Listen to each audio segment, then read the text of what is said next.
মৃত্যুর কিছু প্রস্তুতি আছে। যার ভিতরে মৃত্যুর প্রস্তুতি আছে, মৃত্যুর পরে তার জীবনটা সুন্দর হবে নিঃসন্দেহে।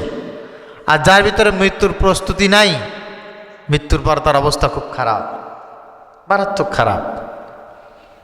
এটা কেমন? দুনিয়ায় যার পরীক্ষার প্রস্তুতি যত বেশি, তার পরীক্ষা তত সুন্দর, তার রেজাল্টটা তত সুখময়। আর যার পরীক্ষার প্রস্তুতি যত খারাপ, যত অসুন্দর, তার পরীক্ষাটাও তত খারাপ, পরীক্ষার ফলাফলটাও তত ন্যাক্কারজনক, অপমানের, লজ্জার। এই জন্য মৃত্যুর প্রস্তুতিই হচ্ছে সুন্দর মৃত্যুর কারণ, আর সুন্দর মৃত্যুই হচ্ছে পরকালে নাজাতের কারণ। একটা হাদিস, নবীজি সাল্লাল্লাহু আলাইহি ওয়াসাল্লামের কথা, তামুতুনা কামা তাঈশুন, তোমরা ওইভাবেই মৃত্যুবরণ করবে যেভাবে তুমি জীবন যাপন করেছো। অতুহশারুনা কামা তামুতুন, আর কিয়ামতের ময়দানে ঠিক সেভাবে উঠবে যেভাবে তোমার মৃত্যু হবে। যেভাবে মৃত্যু, একজনের মানুষের মৃত্যুটা সুন্দর হয়েছে, ওইটা কি তাতে তার কোনো কর্তৃত্ব ছিল না? মৃত্যুটা সুন্দর হয়েছে কেন? তার জীবনটা সুন্দর ছিল, তাই মৃত্যুটাও সুন্দর হয়েছে। একজন মানুষের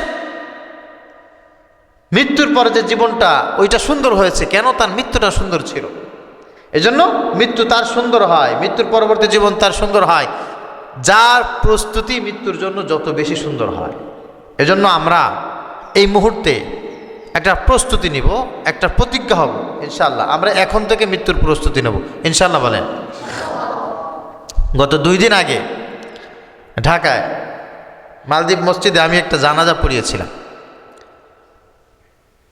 জানাজাটা ছিল ছোট্ট একটা বাচ্চার, খাটলায়ও নেওয়া যায় না, কোলে করে নিয়ে আসছে বাচ্চাটা, ছোট্ট বাচ্চা, মনে করেন যে 1 মাস 1.5 মাস বয়স।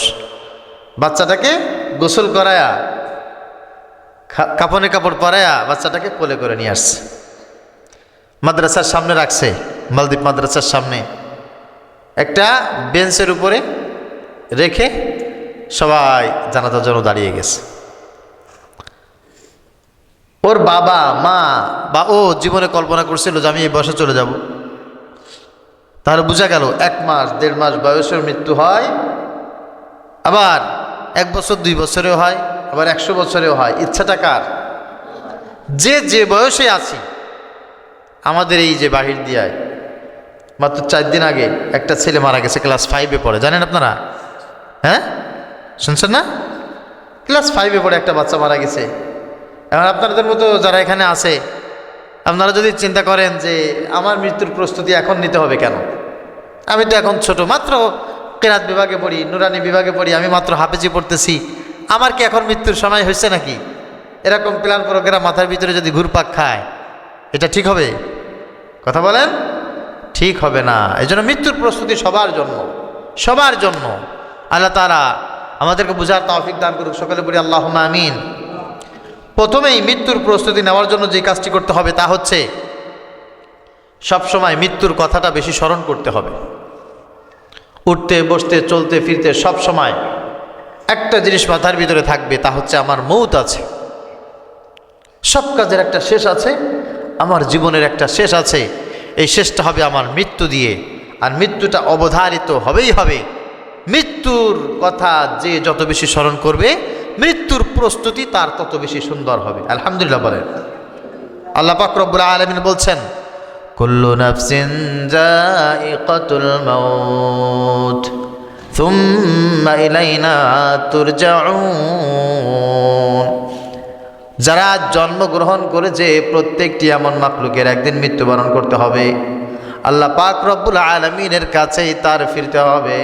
আর ফিরে যাওয়ার জন্য আল্লাহর বাড়ি ছাড়া, জায়গা ছাড়া আর কোনো বাড়ি জায়গা নাই।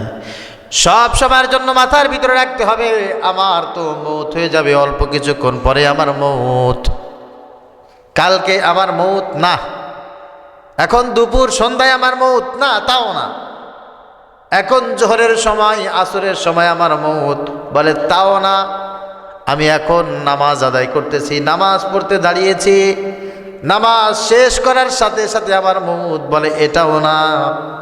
কোনটা? আমি এখন চোখের পলক দিয়েছি, এই চোখের পলকটা আর একবার দিতে পারবো এমন কোনো ওয়ারেন্টি গ্যারান্টি নাই। আমি যে বসে আছি দাঁড়াইতে পারবো এমন কোনো ওয়ারেন্টি গ্যারান্টি নাই। আমি নামাজ আদায় করতেছি, ডান দিকে সালাম ফিরিয়েছি, বাম দিকে সালাম ফিরাইতে পারবো এইরকম কোনো ওয়ারেন্টিও নাই, গ্যারান্টিও। সব সময়ের জন্য স্মরণ করতে হবে, যার মাথার ভিতরে মৃত্যুর যত বেশি চিন্তা থাকবে, আমার মৃত্যুবরণ করতে হবে, আমি তো মরে যাব, আমি তো শেষ হয়ে যাব, এই ব্যক্তি মৃত্যুর প্রস্তুতি তত সুন্দর করে নিতে পারবে, তার মৃত্যুটা তত সুন্দর হবে, বাদাল মাউত, তার হায়াতটাও তত মধুর হয়ে যাবে। সুবহানাল্লাহ। নবীজি সাল্লাল্লাহু আলাইহি ওয়াসাল্লাম বলেন, আকসিরু যিকরা হাদিমিল লাযযাতিল মাউত, মৃত্যুকে বেশি বেশি পরিমাণ তোমরা স্মরণ করো। তার কারণটা হচ্ছে মৃত্যুকে যত বেশি স্মরণ করতে পারবে, দুনিয়ার স্বাদ তোমার কাছে তেতো হয়ে যাবে, নষ্ট হয়ে যাবে। বাড়ি বাড়ি, গাড়ি গাড়ি, টাকা পয়সা, সহায় সম্পত্তি, এ লাগবে ও লাগবে তা লাগবে, সব সময়ের জন্য মাথার ভিতরে চিন্তা ফিকির। তোমার বাড়ি, তোমার মিল কলকারখানা, তোমার ইন্ডাস্ট্রিজ, বিশাল বড় তোমার অট্টালিকা, সব মুহূর্তের ভিতরে ভ্যানিশ হয়ে যাবে, সব কিছু শেষ হয়ে যাবে। মৃত্যুর চিন্তা যদি তোমার ভিতরে থাকে, আর দুনিয়ায় সকল অশান্তির মূল হচ্ছে দুনিয়ার সম্পদ। আর দুনিয়া জিফাতুন ওয়া তালিবুহা কিলাব, দুনিয়া নবীজি সাল্লাল্লাহু আলাইহি ওয়াসাল্লামের ভাষায় দুনিয়া হচ্ছে একটা মরা মরির মতো। একটা গরু যখন মারা যায়, একটা ছাগল যখন মারা যায়, একটা হাঁস মুরগি যখন মারা যায়, এইটার কি আর কোনো দাম থাকে নাকি বলেন? মারা যাওয়ার পর তাকে খালে বিলে নদীতে ফেলে দেয়, ভাসতে ভাসতে এক প্রান্ত থেকে আরেক প্রান্তে চলে যায়। মরা প্রাণীটার দুর্গন্ধে কুকুর শিয়াল পাগল হয়ে যায়, শকুন পাগল হয়ে যায়। শিয়াল তো নদী পার হয়ে ওপারে যেতে পারে না, নদীর মাঝখানে গিয়ে মরিটাকে ধরে আনতে পারে না, কুকুরও পারে না। নদীর ভিতর দিয়ে যখন একটা মরা গরু চলতে থাকে, পানির উপর দিয়ে ভাসতে থাকে, নদীর কিনারা দিয়ে ওই শিয়াল ওই কুকুর হাঁটতে থাকে, এক নজরে মরা মরির দিকে তাকায়া নদীর পাড় দিয়ে চলতে থাকে আর ভাবতে থাকে, কোন সময় রে এটাকে আমি কিনারে পাবো আর ছিঁড়ে ফিরে খাবো। এভাবে চলতে চলতে চলতে চলতে যদি কপালে বাঁধে তো বাঁধলো, না হলে হায়াত শেষ, মরিও চলে যায়। এভাবে মরি পচে গলে নষ্ট হয়ে যায়। কুকুরের স্বপ্ন আর পূরণ হয় না, শিয়ালের স্বপ্ন আর পূরণ হয় না। নবীজি সাল্লাল্লাহু আলাইহি ওয়াসাল্লাম বলেছেন, এই দুনিয়াটা হচ্ছে এমন একটা মরির মতো, আর যারা এটার পিছনে ঘুরে সময় নষ্ট করে, এরা হচ্ছে কুকুরের মতো, শিয়ালের মতো। এদের চিন্তা ফিকির এই তো পাইলাম, এই তো পাবো, একটু পরে খাবো। আদতে তাদের সময়টা জীবনেও কোনোদিন আসে। কথা বলেন? এই দুনিয়ায় যারা টাকা পয়সা পেয়েছে, সহায় সম্পত্তি পেয়েছে, আজ পর্যন্ত কেউ বলে নাই আমি স্যাটিসফাই, আমার আর কিছু লাগবে না। জীবনে কোনোদিন এই দোয়া কাউকে বলতে শুনেছেন? আল্লাহ, আমরা 10টা ভাই, আমার তো অনেক সম্পত্তি আছে, আমার আর দরকার নেই, এখন আমার অমুক ভাইকে দাও, বলছে কেউ? কথা বলে না। এলেম অর্জন করতে করতে এটা কেউ বলছে, আল্লাহ আমার অনেক এলেম হয়েছে, এবার আমার দরকার নাই, আমার পাশে যে আছে তুমি তারে দাও। আল্লাহ আমার তো অনেক বড় বাড়ি হয়েছে, আমার প্রতিবেশী যে আছে তুমি তাকে দাও, এরকম কেউ দোয়া করছে? দুনিয়া পেয়ে কেউ স্যাটিসফাই না, সবাই আরো চায়, আরো চায়। এজন্য এখান থেকে ফিরে আসার জন্য একটা মাত্র উপকৃত থিংস রয়েছে, তা হচ্ছে সবসময় চিন্তা ফিকির করা, আমার মৌতটা হচ্ছে আমার জীবনের সব লালসা শেষ হয়ে যাবে, সব স্বপ্ন শেষ হয়ে যাবে, মুহূর্তের ভিতরে চাওয়া পাওয়া সব কিছু কাট হয়ে যাবে যখন মৃত্যু এসে হাজির হবে। আর এইটা আমাদের জীবনের অপরিহার্য বিষয়। মৃত্যুর চিন্তা ফিকির বেশি বেশি করা, এটাই হচ্ছে আমাদের জন্য উত্তম পন্থা, যা থেকে আমরা মৃত্যুর সবচাইতে বড় প্রস্তুতি নিতে পারি আর সকল ধরনের খারাপ কাজ থেকে বিরত থাকতে পারি। 2 নাম্বার হচ্ছে তাওবা। যার ভিতরে মৃত্যুর প্রস্তুতি বেশি থাকে তার ভিতরে তাওবা বেশি থাকে। যে মৃত্যুর প্রস্তুতি নিতে চায় সে যেন বেশি বেশি করে তওবা করে, বেশি বেশি যেন ইস্তেগফার করে। মনে রাখতে হবে অন্যায় কাজ সবাই করে, কিন্তু যে ব্যক্তি মরতে চায়, মৃত্যুর প্রস্তুতি নিতে চায়, সে চায় হলো আমি জীবনে যে অন্যায় করেছি, পাপ করেছি, আমার অন্যায়গুলো পাপগুলো যেন মোচন হয়ে যায়, আমি যেন মালাকুল মউতের সঙ্গে দেখা করার সময় আমার আমল নামায় যেন কোনো গুনাহ না থাকে। এই জন্য সব সময় সে ব্যক্তি তওবা করবে, ইস্তেগফার করবে। কারোর সাথে বেয়াদবি করলেই বলবে সরি। অসাবধানতাবশত যদি কোনো খারাপ শব্দ জবান থেকে বের হয়ে যায়, বলবে সরি, আমার আসলে ভাই সরি, ভুল হয়ে গেছে। মায়ের সঙ্গে, বাবার সঙ্গে, ভাইয়ের সঙ্গে, বোনের সঙ্গে, সবার সঙ্গে, প্রতিবেশীর সঙ্গে, বন্ধুর সঙ্গে কখনো অশালীন বশত কোনো অসাবধানতা বশত যদি কোনো অশালীন শব্দ বের হয়ে যায়, বলবে ভাই সরি, ভুল হয়ে গেছে। আর যদি কোনো গুনাহের কাজ হয়ে যায়, আল্লাহ পাক রব্বুল আলামিনের কাছে বলবে আল্লাহ আস্তাগফিরুল্লাহ, আমাকে ক্ষমা করে দাও, আমি ক্ষমা চাইতেছি। যার ভিতরে তওবা যত বেশি, তার ভিতরে মৃত্যুর প্রস্তুতি তত বেশি। সুবহানাল্লাহ। আল্লাহ পাক রব্বুল আলামিন বলেন আতুবু ইলাল্লাহি জামিআ আইয়ুহাল মুমিনুন লাআল্লাকুম তুফলিহুন। হে ঈমানদারেরা, যদি তোমরা সফল হতে চাও, অবশ্যই অবশ্যই তোমরা সফল হবে। তবে আতুবু ইলাল্লাহি জামিআ, তোমরা সবাই বেশি বেশি বেশি পরিমাণ আল্লাহ পাক রব্বুল আলামিনের কাছে তওবা করো। আল্লাহ, জীবনে যে ভুল হয়ে গেছে তুমি মাফ করে দাও, এই ভুল আর জীবনে কোনোদিন করব না, এই ভুলের জন্য আমি লজ্জিত। সবসময় আল্লাহর কাছে মাপ চাওয়া। সবাই পড়ে আস্তাগফিরুল্লাহ, আস্তাগফিরুল্লাহ, আস্তাগফিরুল্লাহ। রাব্বিগফির ওয়ারহাম ওয়া আনতা খায়রুর রাহিমিন। ভিআইপি ইস্তেগফার, রাব্বিগফির ওয়ারহাম ওয়া আনতা খায়রুর রাহিমিন। নবীজি সাল্লাল্লাহু আলাইহি ওয়াসাল্লামকে স্পেশাল ভাবে আল্লাহ পাক রব্বুল আলামিন তালিম দিয়েছেন, আকুর রাব্বিগফির ওয়ারহাম ওয়া আনতা খায়রুর রাহিমিন। সে ইস্তেগফার আপনার জন্য, আমার জন্য। কোরআনে আছে না নাই? সবাই বলেন। যার ভিতরে ইস্তেগফার যত বেশি থাকবে, তার ভিতরে মৌতের প্রস্তুতি তত বেশি থাকবে। এই জন্য উঠতে বসতে চলতে ফিরতে সব সময়ের জন্য যারা মৃত্যুর প্রস্তুতি গ্রহণ করতে চায়, আমাদের কাজ হচ্ছে বেশি বেশি করে ইস্তেগফার করা। আর নবীজি সাল্লাল্লাহু আলাইহি ওয়াসাল্লাম বলেন, এই দুনিয়ায় কোনো মানুষ কিন্তু গুনাহ মুক্ত নয়। কুল্লুকুম খাত্তাউন, তোমাদের ভিতরে প্রত্যেকেই গুনাহগার, প্রত্যেকেই তোমরা গুনাহ করেছো। এমন কোন মানুষ নাই, এমন কোন পীর নাই, মাশায়েখ নাই, আলেম নাই, যার আমল নামায় বিন্দু পরিমাণ হলেও গুনাহ নাই। সবাই তোমরা গুনাহগার। অখায়রুল খাত্তাউন আত-তাওয়াবুন, তবে তোমাদের ভিতরে ওই ব্যক্তি উত্তম যার ভিতরে তওবা আছে, যে ব্যক্তি তওবা করে। আর একজন মানুষ তওবা করে, একজন মানুষ তওবা করে না। এই দুইজন মানুষের ভিতরে পার্থক্য কি তোমরা জানো? আত-তাইবু মিনাজ যামবি কামান লা যামবা লা। যে ব্যক্তি মনে করো প্রতিদিন 10টা গুনাহ করেছে, ওই ব্যক্তি প্রতিদিন তওবা করে, প্রতিদিন তওবা করে। আর একজন মানুষ 1টা 2টা গুনাহ করেছে, তওবা করতে সময় পায় না। নবীজি বলেন, যে ব্যক্তি গুনাহ করে, গুনাহ হয়ে যায়, অনিচ্ছাকৃত বশত গুনাহ হয়ে যায়, তারপর ওই ব্যক্তি বারবার বারবার তওবা করে, ওই ব্যক্তির উদাহরণ নবীজি দিয়েছেন কামাল্লা দাম্বালাহু, কেমন যেন ওই ব্যক্তি গুনাহই করে না। সুবহানাল্লাহ। সকালে তওবা, দুপুরেও তওবা, রাতেও তওবা। এই ব্যক্তির জন্য নবীজি বলেন, এই ব্যক্তি এমন একজন ব্যক্তি কেমন যেন সে গুনাহই করে নাই, গুনাহ করেই নাই। অবস্থাটা ঠিক কেমন?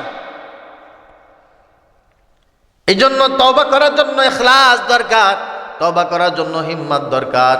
অনেকে তো নাউজুবিল্লাহ গর্ববশত বলে, আমি কি ওই পরিমাণ গুনাহ করছি নাকি যে আমি সেই পরিমাণ তওবা করব? নাউজুবিল্লাহ বলে।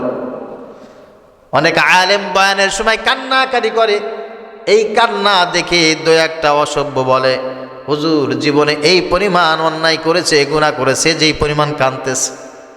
গুনাহ যদি সেই পরিমাণ না করতো, এই পরিমাণ কান্নাকাটি করতো না। আরে বেকুব, এটা হচ্ছে তোমার ভ্রান্ত ধারণা। এই ধারণার থেকে তোমাকে বের হয়ে আসতে হবে।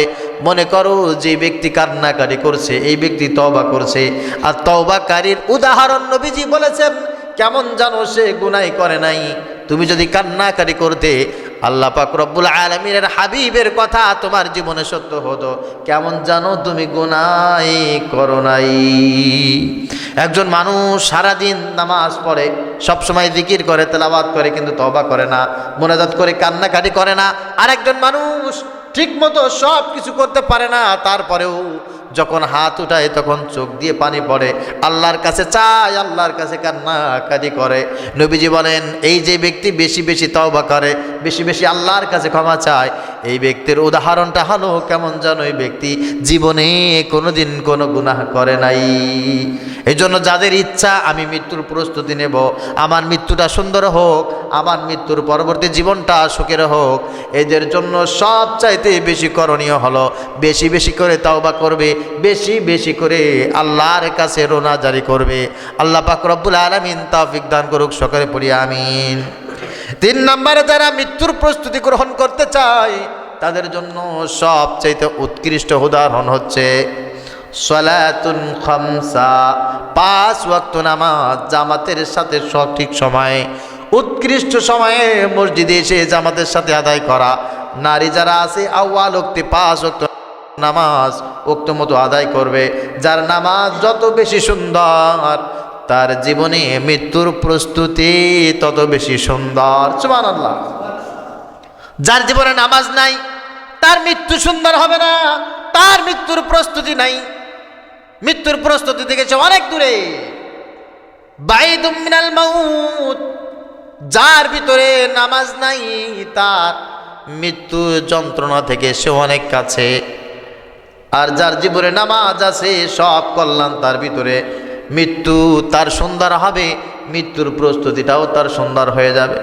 প্রিয় ভাইয়েরা আমার, আজকে 21 তারিখ,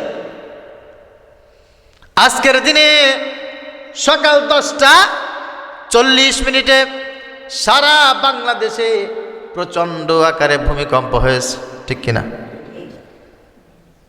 এই ভূমিকম্পে অনেকগুলো ভবন ঢাকা শহরে ধসে পড়েছে, হেলে গিয়েছে, ফেটে গিয়েছে। বলেন দেখি, আজকের এই ভূমিকম্পে যদি 1 লক্ষ মানুষের মৌত হয়ে যেত, তার জীবনের শেষ ফজরের নামাজটার অবস্থা কি ছিল? অবস্থা একটু চিন্তা ফিকির করে দেখেন। আজকে যদি আমরা মারা যেতাম, আমাদের জীবনের শেষ নামাজটার অবস্থা কি ছিল? আমরা যারা ঘুমিয়েছিলাম, নামাজ আদায় করতে যারা পারি নাই, আমাদের জীবনটার অবস্থাটা কি হতো? আর যারা নামাজ আদায় করেছে তাদের অবস্থাটা কি হতো? জীবনের সর্বশেষ নামাজটা যার সুন্দর হয়ে যাবে, তার মৃত্যুটা তো সুন্দর হয়ে যাওয়ার কথা, ঠিক কিনা? এজন্য মৃত্যুর প্রস্তুতি অনেক বেশি স্ট্রং তার, যার নামাজের প্রস্তুতি ঠিক আছে, নামাজের প্রস্তুতি ঠিক আছে। যার ফজরের নামাজ হয়েছে, জোহরের আগে যদি তার মৃত্যু হয়ে যায়, মৃত্যুটা সুন্দর হবে। যার জোহরের নামাজ হয়েছে, আসরের আগে যদি তার মৃত্যু হয়ে যায়, তার মৃত্যুটা সুন্দর হবে। আর একজন মানুষ যত পীর সাহেবগিরি দেখাক না কেন, আমি তাহাজ্জুদ নামাজ পড়ি, আমি জিকির করি, তেলাওয়াত করি, আমি ওইটা, যত মিষ্টি মিষ্টি কথা বলুক না কেন, ফজরের নামাজে যদি তাকে পাওয়া না যায়, আর ওই ব্যক্তির মৃত্যু ভালো হবে এটা স্বপ্নেও কল্পনা করার কোনো সুযোগ নাই। আল্লাহ পাক রব্বুল আলামিন বলেন, ইন্নাস সালাতা তানহা আনিল ফাহশাই ওয়াল মুনকার, নিশ্চয়ই নামাজ হচ্ছে সব ভালো কাজের মূল, সব খারাপ কাজ থেকে বিরত থাকার চাবিকাঠি। সকল খারাপ কাজ থেকে বিরত রাখে কি বলেন? সবাই বলেন নামাজ। এই জন্য যার ভিতরে নামাজ আছে তার মৃত্যুর প্রস্তুতি আছে। একজনে খুব গর্ব করে বলবে, নামাজ না একটু পড়ি না, তা কি হয়েছে? আমি মিথ্যা কথা বলি না, আমি আল্লাহরে ভয় পাই, হ্যাঁ, আমি মানুষের শরীর ঠকাই না, আমি আল্লাহর হক নষ্ট করি না, আমি জিকির তেলাওয়াত ছাড়ি না, অথচ ফজরের নামাজ পড়ে না। তার এই কথার কোনো দাম আছে? কথা বলেন না। এই জন্য আজকে এই 10:40 যে ভূমিকম্প হয়েছে, সম্ভাবনা ছিল বাংলাদেশের আরেকটু জোরে ধাক্কা লাগলে 1 কোটি মানুষ নাই, 1 কোটি মানুষ নাই। 1 কোটি মানুষের ভিতরে কয়জন মানুষ ছিল যারা ফজরের নামাজ আদায় করেছে? কয়জন ছিল? 1 লক্ষ পাওয়া যাবে? 1 কোটি মানুষের প্রতি 1 লক্ষ পাওয়া যাবে? আমাদের এই মসজিদ অন্ততপক্ষে এখানে যারা নামাজ আদায় করি, ফজরের নামাজে কয়জনকে দেখি? হোক শীত, হোক গরম, হোক বৃষ্টি, কয়জনকে পাওয়া যায়? আমি ঘুরে ঘুরে এলাকায় অনেক মসজিদে ফজরের নামাজ আদায় করি, এই মসজিদে, ওই মসজিদে, সেই মসজিদে। একটু হাল চাল দেখার চেষ্টা করি, এলাকায় মৃত্যুর প্রস্তুতি আছে কয়জনের? মারার চিন্তা ফিকে আছে কার? সবচাইতে বড় কথা হচ্ছে, যার ভিতরে দুনিয়ার ধান্দা যত বেশি, ফজরের সময় তার ঘুমের চাপ তত বেশি। আর যার ভিতরে দুনিয়ার ধান্দা যত কম, তার ফজরের নামাজের সময় জাগ্রত হয় খুব সকালে। আলহামদুলিল্লাহ বল। এটা বুঝতে গেলে, বুঝাইতে গেলে অনেক লম্বা কথা, সংক্ষিপ্তভাবে বুঝে নেন, সংক্ষিপ্তভাবে বুঝে নেন। ফজরের নামাজে ওঠার জন্য, ফজরের জামাতে আসার জন্য একমাত্র আল্লাহর ভয় ছাড়া কোন মানুষের পক্ষে সম্ভব না। ঠিক কিনা বলেন? আল্লাহর ভয় ছাড়া ফজরের নামাজের সময় উঠা যায়? সম্ভব? এই ঠান্ডায়, এই ঠান্ডা পানিতে উঁচু করে ফজরের জামাতে শামিল হতে পারবেন আল্লাহর ভয় ছাড়া? মৃত্যুর ভয় যার ভিতরে আছে সেই পারবে, এই ছাড়া কোনো আইন আদালত কোর্ট কাছারিতে সম্ভব না। নবীজি সাল্লাল্লাহু আলাইহি ওয়াসাল্লাম বলেন, আউয়ালু মা ইউহাসাবু বিহিল আবদু ইয়াউমাল কিয়ামাতিস সালাহ। কিয়ামতের ময়দানে সর্বপ্রথম নামাজের হিসাব আল্লাহ পাক রব্বুল আলামিন নেবেন। এই টেনশন যার মাথার ভিতরে যত বেশি থাকবে, এই ব্যক্তির মৃত্যুর প্রস্তুতি তত সুন্দর হবে। আর যে ব্যক্তির চিন্তা ফিকির এমন থাকবে, আল্লাহর কাছে হিসাব দেওয়া লাগবে কি লাগবে না, দিলেই বাকি, না দিলেই বাকি, এর ভিতরে নামাজ থাকবে না, আর এর ভিতরে মৃত্যুর কোনো প্রস্তুতি থাকবে না। মৃত্যুর প্রস্তুতি নেওয়া আমাদের জীবনের সবচাইতে অপরিহার্য বিষয়। আর যার ভিতরে নামাজের হিসাব থাকবে, আমি ফজরের নামাজ পড়লাম কিনা, জোহরের নামাজ পড়লাম কিনা, আসরের নামাজ পড়লাম কিনা, মাগরিব হয়েছে কিনা, এশা হয়েছে কিনা, এই চিন্তা ফিকির যার ভিতরে যত বেশি থাকবে, কিয়ামতের ময়দানে তার হিসাবটা তত বেশি সহজ হয়ে যাবে। মনে করো গত 1 সপ্তাহের নামাজের হিসাবটা তুমি তোমার সামনে নাও। 1 সপ্তাহের ভিতরে কয় ওয়াক্ত নামাজ জামাতের সাথে পড়েছো? 1 মাসের হিসাব, 1 বছরের হিসাব তোমার সামনে পেশ করো। তুমি যদি চিন্তা ফিকির করো 1 বছরের ভিতরে আমার নামাজ কাজা নাই, আমার জামাত কাজা নাই, 1 বছর আমার নামাজ সুন্দর হয়ে গেছে, তাহলে মনে মনে এটাও চিন্তা করো তোমার মৃত্যুর প্রস্তুতিটাও তত সুন্দর, কিয়ামতের ময়দানে তোমার হিসাব তত সুন্দর। কারণ কিয়ামতের ময়দানে সর্বপ্রথম নামাজের হিসাব দিয়ে আল্লাহ পাক রব্বুল আলামিন শুরু করবেন। এই জন্য যার ভিতরে নামাজ নাই তার ভিতরে আল্লাহর ভয় নাই, যার ভিতরে নামাজ নাই তার ভিতরে মৃত্যুর প্রস্তুতি নাই, যার ভিতরে নামাজ নাই ওই ব্যক্তির ভিতরে কিয়ামতে নাজাতের কোনো সম্ভাবনা।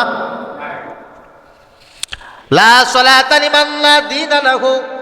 নবীজি সাল্লাল্লাহু আলাইহি ওয়াসাল্লাম বলেন, ইসলাম আর দ্বীন এমন একটা জিনিস যেটাকে নবীজি সাল্লাল্লাহু আলাইহি ওয়াসাল্লাম বলেছেন, নামাজ আর দ্বীন এটা হচ্ছে কারিনা। নামাজ থাকবে দিন থাকবে, দিন থাকবে নামাজ থাকবে, নামাজ নাই দিন নাই, দিন নাই তার মানে নামাজ নাই। যার ভিতরে নামাজের গাফলাতি আছে 100% তার ভিতরে দিনের গাফলাতি আছে। বিশ্বাস করলেও সত্য কথা, না করলেও সত্য কথা। আল্লাহ তাআলা বুঝার তৌফিক দান করুক, সকলে পড়ি আমিন।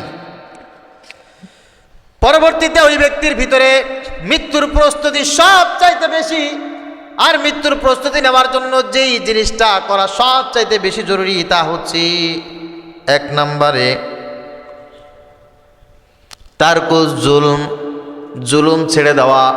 যে ব্যক্তি জুলুমের ভিতরে নিমজ্জিত থাকবে, যে ব্যক্তি জালেমের সাথে সম্পর্ক রাখবে, এর ভিতরে মৃত্যুর কোনো প্রস্তুতি আছে বলে নবীজি সাল্লাল্লাহু আলাইহি ওয়াসাল্লাম বলেছেন বিশ্বাসযোগ্য নয়। মৃত্যুর প্রস্তুতি নিতে হলে সকল প্রকার জুলুম থেকে নিজেকে বাঁচাইতে হবে। 2 নম্বরে হাক্কুল ইবাদকে সঠিকভাবে আদায় করতে হবে যদি কোনো মানুষ মৃত্যুর প্রস্তুতি নিতে চায়। 3 নম্বরে সমস্ত প্রকার ঋণ থেকে নিজেকে মুক্ত রাখতে হবে। কোনো মানুষ যদি জুলুমের সাথে সম্পর্ক রাখে, কোনো মানুষ যদি হক্কুল ইবাদ নষ্ট করে, কোনো মানুষ যদি ঋণের সাথে সম্পর্ক রাখে এবং ঋণ পরিশোধ করার চিন্তা ফিকির করে না, ঋণ করবে এই চিন্তা ফিকির করে, এর মৃত্যুর কোনো প্রস্তুতি দুনিয়ায় নাই। যার মৃত্যুর প্রস্তুতি আছে সে কোনোদিন মানুষের উপরে জুলুম করবে না। আমার ব্যবহারে, আমার আচরণে কারোর কোনো ক্ষতি হবে, আমি কাউকে কষ্ট দিব, কারোর উপরে জুলুম করব না, 4 পয়সার কারোর ক্ষতি করব না। যে ব্যক্তি কারো 4 পয়সা ক্ষতি করে জুলুম করার চিন্তা ফিকির করে, নবীজি সাল্লাল্লাহু আলাইহি ওয়াসাল্লামের কথা, আল্লাহর কথা, তার ভিতরে মৃত্যুর কোনো প্রস্তুতিই নাই। রাস্তা দিয়ে যাচ্ছে, যাওয়ার সময় আরেকজনের ক্ষেতের একটা গাছের মতো ভেঙে দিয়েছে। জমি আছে তো, পাশে যার জমি আছে চিন্তা ফিকির করে না, এই জমির সীমানায় বিশাল বড় একটা গাছ লাগাই দিচ্ছে, যেন ওর জমিতে আর কোনোদিন কোনো ফসল না হতে পারে। মানুষের ক্ষতি করা, জুলুম করা, কাউকে বেশি কথা বলে কষ্ট দেওয়া, এই গ্রামের ভাষায় কিছু বলে ফাইল দেওয়া, তারপরে মাইনকে চিপাই ফেলানো, কি কি বলে না মানুষ, এই কাজগুলো তারা করে, তাদের ভিতরে মৃত্যুর কোনো প্রস্তুতি নাই। কেন মানুষের উপরে জুলুম করবা? কারণ জুলুম করা তো আল্লাহ পাক রব্বুল আলামিন এমন ভাবে একটা পাহাড়ের মতো করেছেন, এটা হচ্ছে আগুনের পাহাড়। যার ভিতরে জুলুম আছে তার ভিতরে কোনো ইসলাম। শুধু তাই না, যারা জালেম হয়, যারা জুলুম করে, এদের সঙ্গে যদি কারোর সুসম্পর্ক থাকে, এদের সঙ্গে যদি কেউ চলাফেরা করে, এই ব্যক্তিও ইসলাম থেকে খারেজ হয়ে যায়। বাদাল মৌত, এই ব্যক্তিকে ইমানদার হিসেবে নবীজি সাল্লাল্লাহু আলাইহি ওয়াসাল্লাম পরিচয় দেন না। মান মাশা মা'a যালিমিন লিয়াকফিয়াহু ওয়া হুয়া ইয়ালামু ইন্নাহু যালিম ফাকাদ খারাজা মিনাল ইসলাম। নবীজি সাল্লাল্লাহু আলাইহি ওয়াসাল্লাম বলেন, জুলুম করা তো দূরে থাক, যদি কোনো মানুষ জুলুম করে, যদি কোনো মানুষ মানুষের উপরে অন্যায়ভাবে অত্যাচার করে, আর এই অত্যাচারীর সাথে যদি কারোর সুসম্পর্ক থাকে, একেবারে হৃদ্যতা খুব ভালো, তার সঙ্গে হাঁটা চলাফেরা, মাশা, মাশা মানে হচ্ছে তাকে সঙ্গ দেওয়া, একসাথে হাঁটা, একসাথে চা খাওয়া, পান খাওয়া, আড্ডা দেওয়া, খুবভাবে চলাফেরা করে, এই জালেমের সাথে যদি এতটুকু সম্পর্ক থাকে, আর ওই ব্যক্তি এটাও জানে আমি যার সঙ্গে চলি, এর কাজ হচ্ছে মানুষকে বিপদে ফেলে, এর কাজ হচ্ছে মানুষের উপরে জুলুম করে, নির্যাতন করে, এটা জানার পরেও যদি কারোর সাথে সঙ্গ দেয়, ফাকাদ খারাজা মিনাল ইসলাম। নবীজি বলেন, আল্লাহ পাক রব্বুল আলামিন তাকে ইসলাম থেকে বের করে দেয়। সেই ব্যক্তি নিজেকে ইসলাম থেকে বের করে নিল। এর তাহাজ্জুদ নামাজ পড়ে কোনো লাভ নাই, এর নামাজ পড়ে, হজ করে, যাকাত দিয়ে, জিকির করে, তেলাওয়াত করে কোনো লাভ নাই, কারণ ওর সম্পর্ক হচ্ছে জালেমের সাথে। যার সাথে সম্পর্ক, সে যদি জালেম হয়, জালেমের সাথে সম্পর্ক যার বেশি, তার ভিতরে মৃত্যুর কোনো প্রস্তুতি নাই, মৃত্যুর কোনো প্রস্তুতি নাই। মৃত্যুর প্রস্তুতি না মানে হচ্ছে নিজেকে সব প্রকার জুলুম থেকে হেফাজত করা, সব ধরনের জুলুম থেকে হেফাজত করা। 2 নম্বরে হকুল ইবাদ, কারোর হক নষ্ট করা যাবে? কথা বলেন, কথা বলেন না। কারোর উপরে যে হক নষ্ট করে, মা বাবা, ভাই বোন, আত্মীয় স্বজন, বন্ধু বান্ধব, এমনকি তাম পৃথিবীতে যত মানুষ আছে, যত মাখলুক আছে, এদের হক যদি আপনি নষ্ট করেন, আপনার মৃত্যুর কোনো প্রস্তুতি আছে বলেই মনে হয় না। কোরআন এবং সুন্নাহ সাক্ষী দেয়, যে বান্দার হক নষ্ট করে, মৃত্যুর সময় তার কোনো ক্ষমা নাই, মৃত্যুর কোনো প্রস্তুতি তার ভিতরে নাই। ঈমান নিয়ে মৃত্যুবরণ করার মতো সৌভাগ্য তার হবে না। এখন দাড়ি রাখছেন, পাইকে গেছে একেবারে আজগুবি আলাইহিস সালাম, 5 ওয়াক্ত মসজিদে এসে ফটার ফটার খালি আপনি সিজদা দিতে থাকবেন, এই পর্যন্ত দুব্বা মানে জুব্বা পরে দাড়ি রেখে আপনি টুপি মাথায় দিয়ে চলবেন না, আর গল্প দেবেন আজকে 3টের সময়, 3টের পরে আমার ঘুম হয় না, আমার আর 3টের পরে কি হয় না। আরে ভাই কথা বলে না কেন? চার দোকানে বসে আড্ডা দেয় না, আর বলে নামাজ না পড়ে, নামাজের সময় শরীরের ভিতরে জ্বালা যন্ত্রণা শুরু হয়ে যায়, আজান দিলে এই ফজরের আজানের আগে উঠি, কি করবো, ওইটা একটু তাহাজ্জুদ নামাজ পড়ি, জিকির আজগার করি, খুব বেশি একেবারে পিসে ভাব। অথচ কার পুকুরের মাছ চুরি করে খাইছিলা এসব নাই, কার গাছের আম চুরি করে খাইছিলা মাপ চাই নিয়েছ, কার গাছের কাঁঠাল চুরি করে খাইছিলা মাপ চাইছো রে, কার গাছের ডাব চুরি করে খাইছো, গাব চুরি করে খাইছো, কার গাছের সুপারি চুরি করছো, এগুলোর মাপ চাইছো নাকি? এগুলো ঋণ পরিশোধ করছো? তোমার মতো অসভ্যের তাহাজ্জুদ নামাজ পড়ার দরকার নাই। আছে আছে, তাহাজ্জুদের দরকার নাই, জিকির করার দরকার নাই, হাতে তসবিহ দিয়ে ঘোরার দরকার নাই। যার কাছে সুপারি চুরি করেছো ঋণ পরিশোধ করে আসো, মাপ চেয়ে আসো। যার বাগানের বাঁশ চুরি করেছো, যে মাপ চেয়ে আসো। যার দোকানের 5 টাকা চুরি করে খেয়েছো, মাপ চেয়ে আসো। কার কাছে লেবু চুরি করে খেয়েছো, মাপ চেয়ে আসো, মাপ চেয়ে আসো। হকুল ইবাদ নষ্ট করার পর তুমি সেজদায় পড়তে পড়তে যদি ওই অবস্থায় মৃত্যু হয়ে কঙ্কাল হয়ে যাও, 4 পয়সার কোনো লাভ নাই।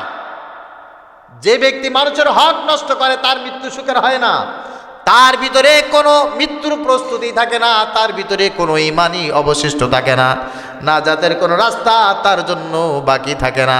বলেছেন মুহাম্মদুর রাসূলুল্লাহ সাল্লাল্লাহু আলাইহি ওয়াসাল্লাম।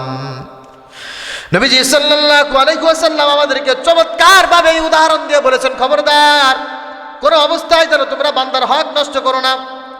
ইন্নাল্লাহা ইয়া'মুরু বিল আদলি ওয়াল ইহসান ওয়া ইতা'i যিল কুরবা ওয়া ইয়ানহা আনিল ফাহশাই ওয়াল মুনকারি ওয়াল বাগই ইয়া'iযুকুম লাআল্লাকুম তাযাক্কারুন। আল্লাহ পাক রব্বুল আলামিন তোমাদেরকে নামাজ পড়ার আগে একটা আদেশ করেছেন, খবরদার কারোর উপরে জুলুম করবা না। ইয়া'মুরু বিল আদল, মানুষের উপরে না ইনসাফ করবা, সব সময়ের জন্য ইনসাফ ভিত্তিক কাজ করবা।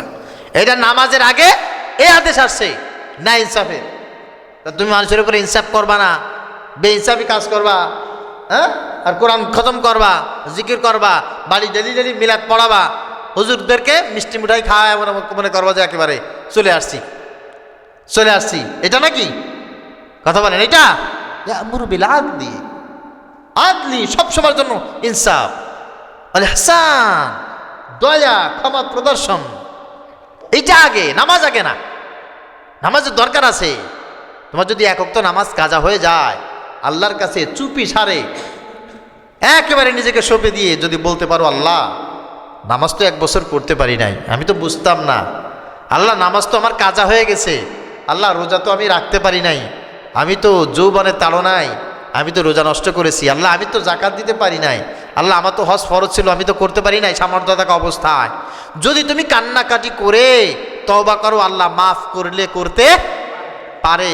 কিন্তু ওই যার কাছে সুপারি চুরি করে খাইছিলা, যার গাছের ডাব চুরি করে খাইছো, যার বাগানের বাঁশ চুরি করছো, যার ছাগল চুরি করছো, মুরগি চুরি করছো, তুমি এইটা চুরি করার পর কাবা শরীফে যায় সিজদা দিয়ে বলবো, আল্লাহ মাফ না করলে আর সিজদা উঠাবো না। আল্লাহ বলবো, ওই যার মুরগি চুরি করে খাইছিলা ওর মুরগি ফেরত দিয়ে আসো, যার গাছের ডাব চুরি করে খাইছিলা ডাব ফেরত দিয়ে আসো, যাও। যার গাছের আম চুরি করে খাইছিলা ফেরত দিয়ে আসো, যাও। প্রিয় হাজরিন, আল্লাহ পাক রব্বুল আলামিন এই অবস্থায় তাকে পবিত্র করে মৃত্যু দেন না যে মানুষের হক নষ্ট করে, মানুষের উপরে জুলুম করে। মনে থাকবে, এ থেকে 100% ফিরে আসতে হবে। সবার জন্য একই মাসআলা, এই পৃথিবীতে কারোর জন্য এই মাসআলা থেকে আলাদা নাই, কারোর জন্য নয়। আল্লাহ তাআলা বুঝার তৌফিক দান করুক, সকলে পড়ে আমিন। আরেকটা হচ্ছে ঋণ। যারা ঋণ রেখে চিন্তা ফিকির ছাড়া ঘুরে বেড়ায়, এদের জন্য মৃত্যুর কোনো প্রস্তুতি নাই। এরা মৃত্যুর প্রস্তুতি নিয়েছে এটা বিশ্বাস করার কথা না। যারা ঋণ আছে সবসময়ের জন্য চিন্তা ফিকির থাকা যে আমি ঋণ থাকবো না, ঋণ পরিশোধ করে তারপরে মরবো, আমার জীবনে সব কিছু উদার করে হলেও আমার ঋণ পরিশোধ করতে হবে। নবীজি সাল্লাল্লাহু আলাইহি ওয়াসাল্লাম বলেছেন, আদ-দাইনু মুকদিয়ুন আনিল মাইয়িত, মৃত্যু বা ব্যক্তি যখন মারা যায় ঋণ এসে তাকে কল্যাণের দরজা থেকে বিরত রেখে দেয়। এই ব্যক্তি যখন মারা যায় তখন ফেরেশতারা চলে আসে, ঋণ চলে আসে। এই ব্যক্তি অমুকের কাছে 10 টাকা ঋণ আছে, তার কাছে 100 টাকা ঋণ আছে, সে অমুকের ডাল চুরি করে খাইছিল, সে অমুকের কাছ থেকে সুদ খাইছে, ঘুষ খাইছে। আগে এইটা যতক্ষণ পর্যন্ত মাফ না হবে অতক্ষণ পর্যন্ত তাকে কল্যাণের কোথাও আমরা যেতে দেব না। ঋণগুলো এমন করে সামনে এসে দাঁড় হয়ে যায়। আদ-দাইনু মুকদিয়ুন আনিল মাউত, মৃত্যুর আগেই যদি মানুষ ঋণ পরিশোধ না করে, অথবা যদি কোনো মানুষ ঋণ থাকে কাগজে সুন্দর করে লিখে দিবে, আমি একজন মানুষ, আমার নাম, আমার বাবার নাম, আমার গ্রামের নাম, আমি ব্যবসায়িক কারণে বা এই কারণে অভাবের কারণে অমুকের কাছ থেকে আমি এত টাকা ঋণ নিয়েছিলাম, এতদিন পরে পরিশোধ করব কথা বলেছি, এটা লিখে রাখবে। আর পরিশোধ যখন করা হয়ে যাবে তখন সঙ্গে সঙ্গে এটা কেটে দিবে, সঙ্গে সঙ্গে কেটে দিবে। পরিশোধ যদি না হয় খাতা এইভাবে থেকে যাবে। ছেলে সন্তান ভাই বোন আত্মীয় স্বজন যারা থাকবে, মৌতের পর খাতাটা বের করে দেখবে আমার বাবা, আমার ভাই, আমার স্ত্রী, আমার সন্তান, আমার প্রতিবেশী এই টাকা ঋণ আছে। তার দুনিয়ায় বসবাস করার জন্য যা কিছু সম্পদ সে অর্জন করেছে সব কিছু বিক্রি করে হলেও যদি সেই ঋণ পরিশোধ করতে হয়, অবশ্যই অবশ্যই সব পরিশোধ করে তারপর আগে ঋণ পরিশোধ করবে, সব কিছু বিক্রি করে। তারপরে ফেরেশতারা তার জন্য নাজাতের রাস্তাটা খুলে দিবে, এছাড়া তার জন্য নাজাতের রাস্তাটা খোলা হবে। আমাদের গ্রামে তো অনেক মানুষ আছে ঋণ করতে করতে বাকি নিতে নিতে এমন একটা অবস্থা। মুসলমান, আল্লাহ তাআলা কত সুন্দর নাম রাখছে, আব্দুর রহমান, আব্দুল করিম, আব্দুল লতিফ, আবু বকর সিদ্দিক। বাবা মা কত সুন্দর করে একটা নাম রেখেছে রাসূলের নামের সঙ্গে, আল্লাহর নামের সঙ্গে।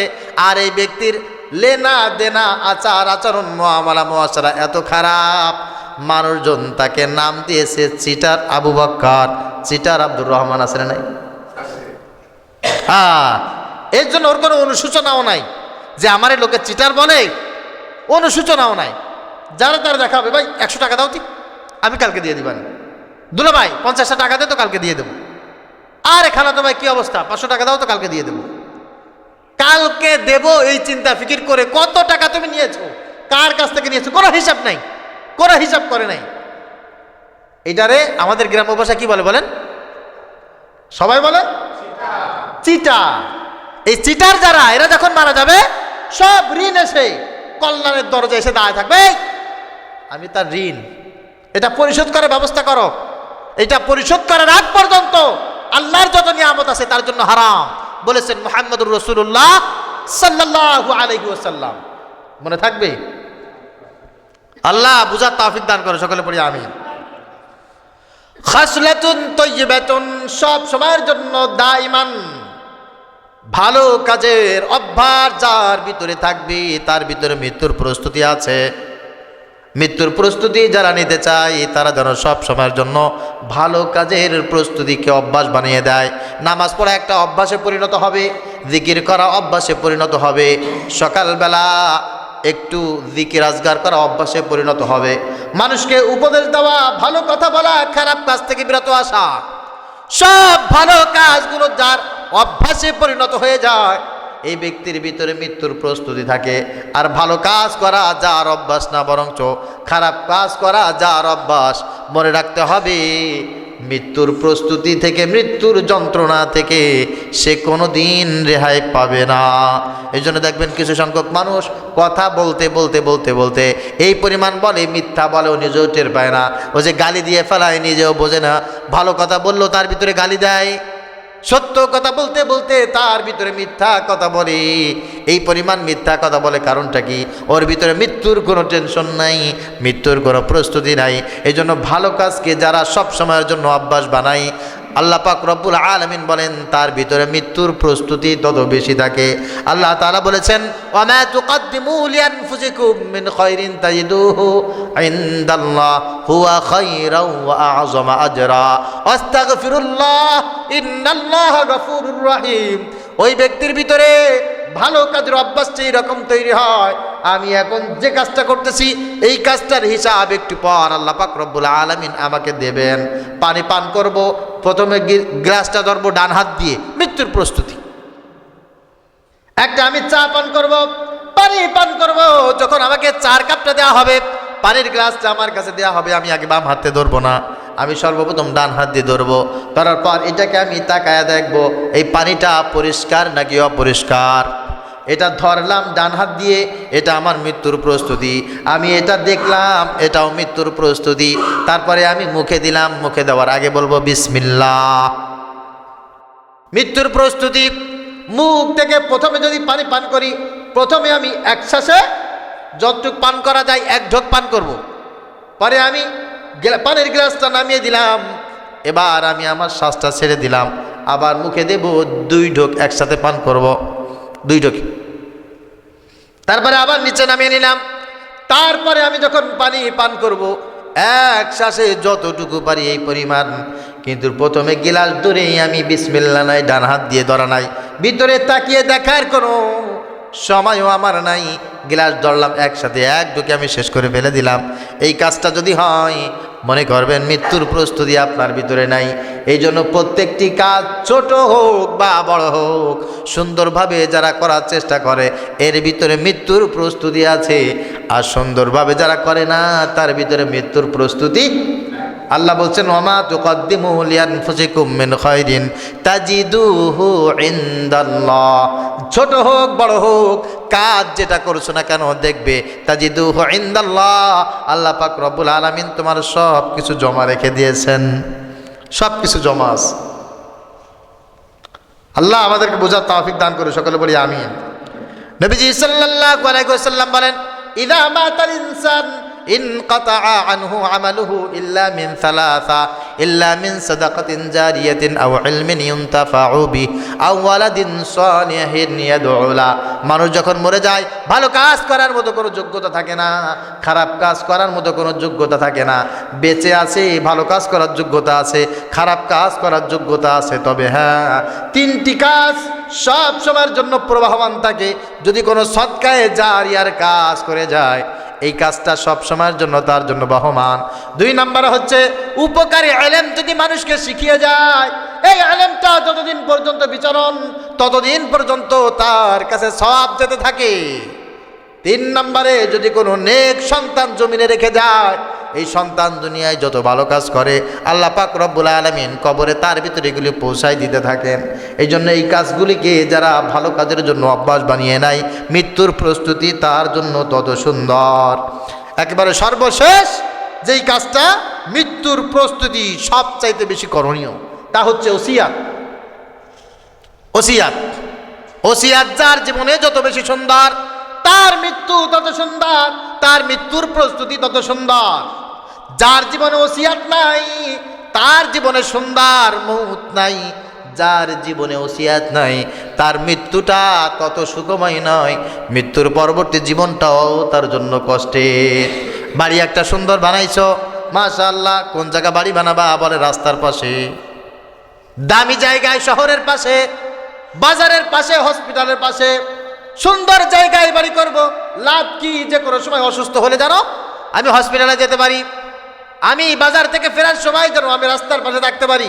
তোমার বাড়ি নিয়ে এত সুন্দর চিন্তা ফিকির হলো, একটা বাথরুম লাগবে, ডাইনিং রুম লাগবে, ড্রয়িং লাগবে, কিচেন লাগবে, টয়লেট লাগবে, সুন্দর করে একবারে ফিটফাট টিপটপ সব কিছু লাগবে।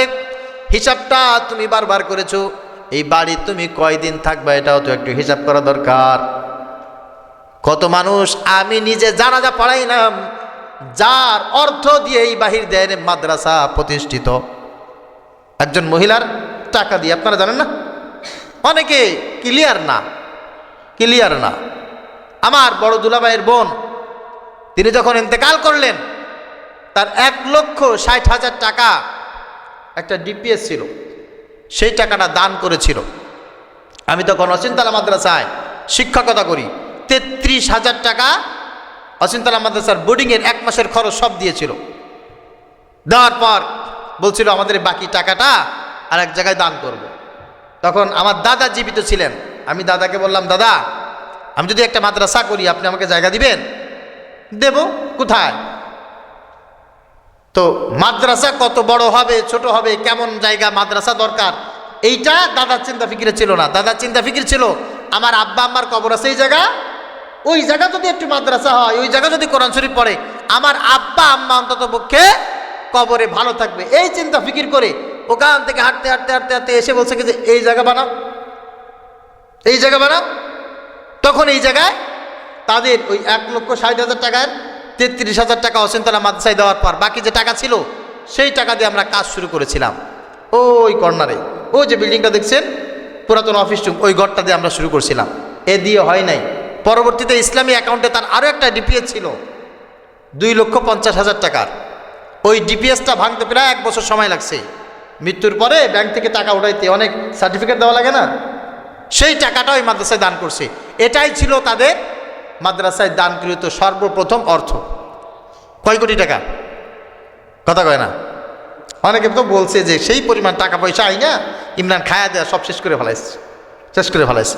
এটা ছিল মাদ্রাসার প্রথম বুনিয়াদি, একজন মৃত মানুষের জমিয়ে রাখা সম্পদের সেই হিসাব, তাই দিয়ে এই মাদ্রাসা প্রতিষ্ঠিত হয়েছে। মাদ্রাসা প্রতিষ্ঠিত হওয়ার পর বাকি অন্যান্য আনুষঙ্গিক যে কাজ, শুধু ঘর করলে তো হয় নাই, এখানে মাটি ভরাট করা লাগছিল, তারপরে হচ্ছে জমি রেজিস্ট্রি করা লাগছিল, ইত্যাদি ইত্যাদি। কথাটা বলছিলাম এই কারণে যে মৃত্যুর পর ওসিয়াত করে যাওয়া লাগে। কি করে যাওয়া লাগে? ওসিয়াত করে যাওয়া লাগে। আমি একটা বাড়ি করলাম, ঘর করলাম। এই মহিলা ওনার মৃত্যুর 2.5 বছর আগে উনি গুলশানে একটা ফ্ল্যাট কিনলেন, 2 নম্বরে ফ্ল্যাট কিনে নিজের অর্থায়নে ওই ফ্ল্যাটের কাজ করছেন। 2008-9 সালের কথা বলছি আমি। ফ্ল্যাটের কাজ করে প্রায় 4.5 কোটি টাকা খরচ করে একটা বাড়ি বানাইছে। কয় টাকা বলেন তো? সেই সময়ের কথা, 4.5 কোটি টাকা খরচ করে বাড়ি বানাইছে। এখন এই বাড়ি কিছু মাল জিনিস উঠাচ্ছে, উঠানোর ভিতরে উল্লেখযোগ্যভাবে এখনও জানলার পর্দা লাগায় নাই, এখনো পর্যন্ত খাটগুলোর সুন্দর করে ফিটফাট করতে পারে নাই, কিচেনে মাল জিনিস আনতে পারে নাই। কি হয়েছে? ওই টিপটপ করে কাঠের কিছু যন্ত্রপাতি লাগাইছে, আর ধরেন যে ফ্রিজ আনছে, পানির ব্যবস্থা করছে, এই আর কি, আর কিছু আনতে পারে নাই। আগামী 1-2 মাসের ভিতরে এই বাড়ি উঠে যাবে। 4.5 কোটি টাকা দিয়ে বাড়ি বানাইলো, আর 1,20,00,000 টাকা দিয়ে ফ্ল্যাটটা কিনছে, জায়গাটা কিনছে, ফ্ল্যাট, আর এই বাড়িটা নিজে করছে। এই মহিলা এই বাড়িতে বসবাস করার আগেই ইন্না লিল্লাহি ওয়া ইন্না ইলাইহি রাজিউন হয়ে গেছে। মৃত্যুর সময় আমি ছিলাম বারডেম হসপিটালে, আমি ছিলাম সেখানে উপস্থিত। 28 লক্ষ টাকা দিয়ে তার লাশটা হসপিটাল থেকে বের করা লাগছিল। 28 লক্ষ টাকা বিল হয়েছিল যেদিন তার মৃত্যু হয়েছে। কথাটা বললাম এই কারণে, কত সুন্দর স্বপ্ন, আমার বাড়ি এইভাবে হবে, ওইভাবে হবে, তা হবে। তুমি না মুসলমান, তোমার এই স্বপ্নটা কোথায়? এই স্বপ্নটা কোথায়? তোমার মৃত্যুর পর তোমার দাফনটা কোথায় হবে? তোমার জানাজাটা কে পড়াবে? তোমার কাফনের কাপড়টা কোথায় পাবা?